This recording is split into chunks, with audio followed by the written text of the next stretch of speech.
Thank you for joining us back here. Dude, I think this whole town is high. Up in Colorado at like 7,522 feet. I was feeling really good today. Earlier today, I published the video about elderly abuse.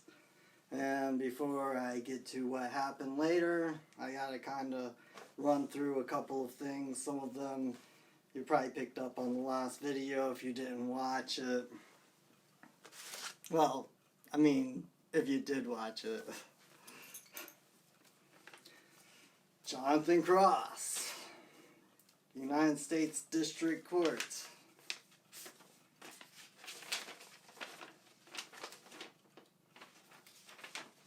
Nine 12/2022.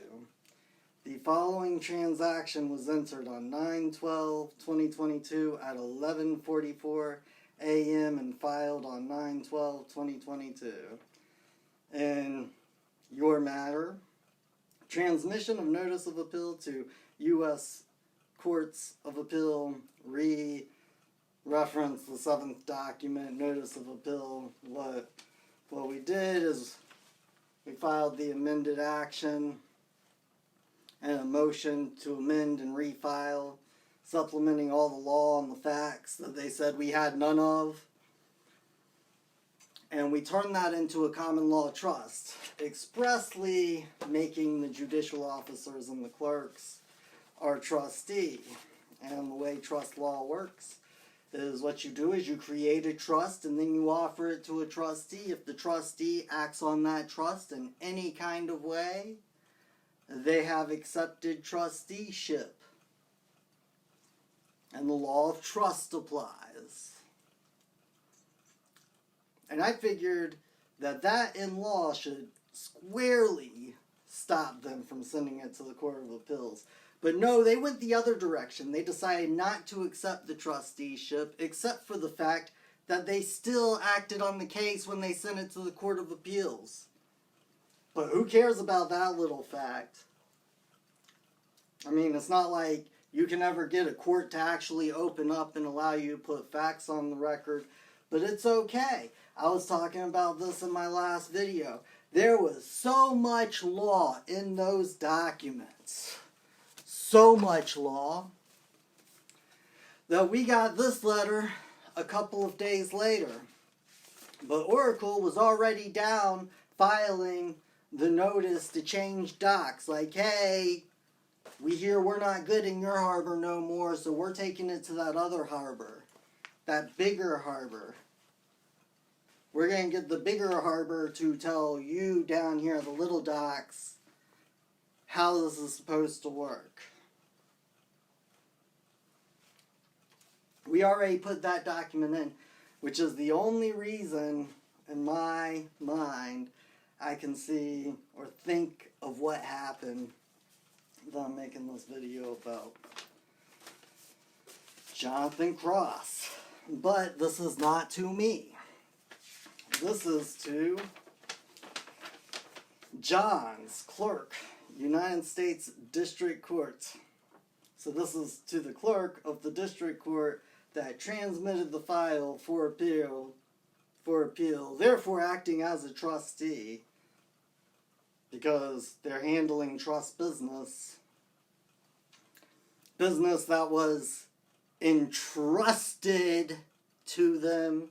And if they're willing to do this for somebody who thought it all out and created a common law trust just to make it express that they're going to do the job they're supposed to do, because that's how things are supposed to work. The judiciary is entrusted with the area of law inside of a government. That's the area that they're entrusted with. They're supposed to safeguard that and keep it nice and ready for whenever a man or a woman has to go into court because of some horrific tragedy that was done to them. And this actually made me feel really good. So the appellate clerk is sending the docket back to the district clerk and saying, Review of the district court docket discloses that the district court is considering a motion under Federal Rules Civil Procedure, yada yada yada yada yada yada yada yada yada. They give a bunch of numbers and stuff I don't understand. But the first thing they say is for judgment. They reference a rule that is moving for a judgment as a matter of law. Okay? They're saying, what we saw in that paperwork kind of looks like they're moving for a judgment. All the facts appear to be there. They're all verified. This filled my heart with joy. That's exactly what that paperwork was intended to do. That is exactly what that paperwork was intended to do. The letter goes on to say, we'll go ahead and take the appeal as soon as you issue an order disposing of the motion that seems to encompass 4 rules or something. I don't understand what they talk about. But we never got a disposition order. We never got something that said, you're denied, you're accepted. I figured that they were going to wait it out. That was kind of my whole plan, because the appellate court sent it back so quickly. And almost like fate, it seems. Pretty much right after I published that video about elder abuse, I get the mail for the day.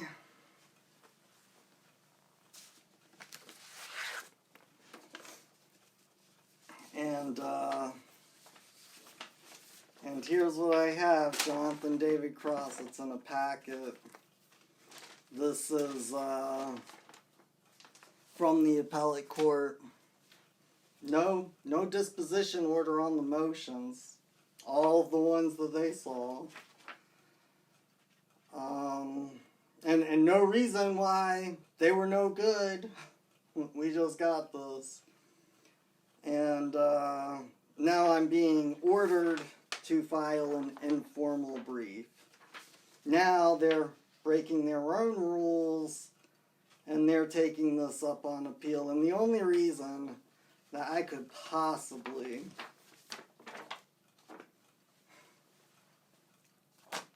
think that they would have done that is because we filed a document changing the docs of the case. But we filed that before we knew that the appellate court sent it back. Again, we found out later that day or the next day, because we were pretty diligent when we found out that they were sending it to the appellate courts. We were very, very diligent in making sure that we filed the appropriate paperwork by the appropriate time. Anyways, here you go. According to the district court docket, the filing fee of $505 for this appeal has not been paid. You can file to proceed in,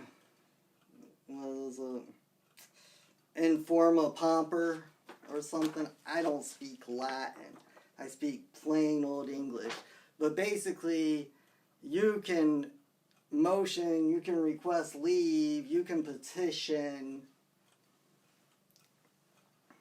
to file as indigent, because we can't deny anybody the law, because you have access to law as a matter of right. As a matter of right. But I'm going to tell you right now, with the people that we're suing, with the case that we have, if we file as indigent, as broke, because I spend all of my time helping people who've already been fleeced by the legal society. There's not a lot of money in it. Or making videos to try to educate people around me, because education will be our only salvation.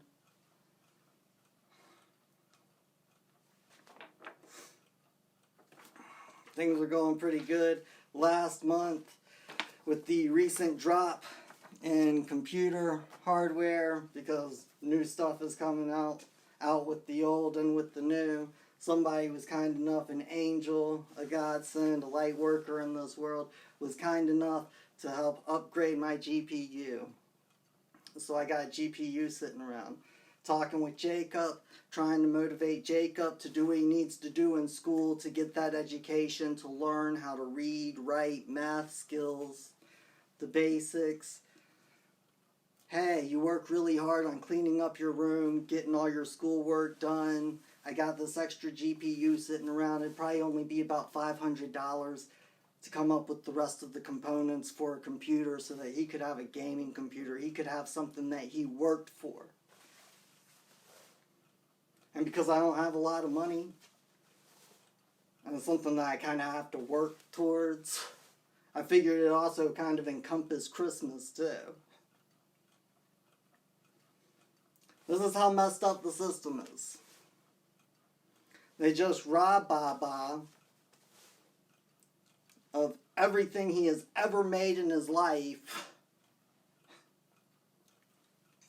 And then when it's painfully clear how wrong and against the law this is, they charge us $500, costing my son his Christmas present. Because I'm willing to gamble it, but right now it feels a whole lot like I should just go out there buying lottery tickets. I feel like I'm about as likely, if not more likely, to hit a lottery ticket than to find a court of law at this point.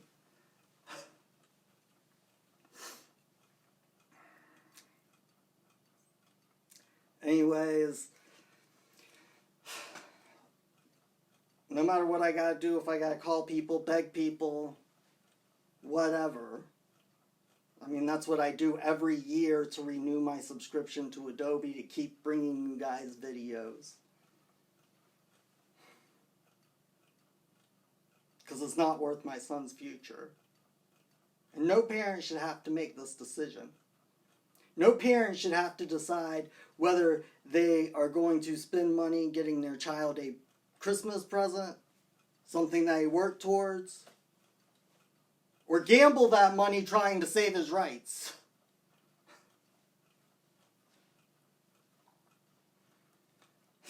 Anyways, going up there to file and pay him next week on Thursday. It'll be the Asheville District Court clerk's place. I don't know what day it's going to be. I'm going to give him a call and see when a good time to come up there, because I don't wish to run into a parole meeting or something. That sounds awful. If anybody wishes to get involved, it'd be nice to see new faces. Just check out the channel. I'll keep you up to date. On October 18th at 11:30 a.m. at the Greenville County Courthouse in South Carolina, I got a court date for an appeal. Judging by what happened last time, who knows what's going to happen, but I went down there, looked at the entire file. There are absolutely no facts upon the record. There's no record to speak of.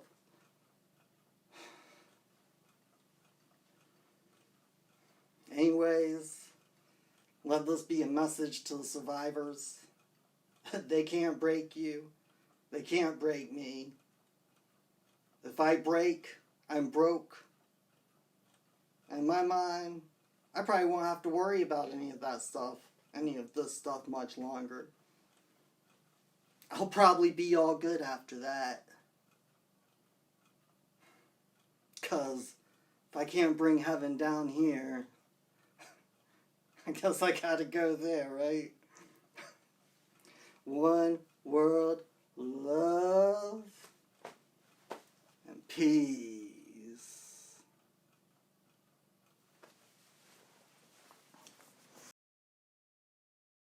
So just as a matter of, I was in Mission County Call scheduling for tomorrow at 2. There is no trial by jury in this matter. You keep saying that, it's not allowed, period, zip, not a no.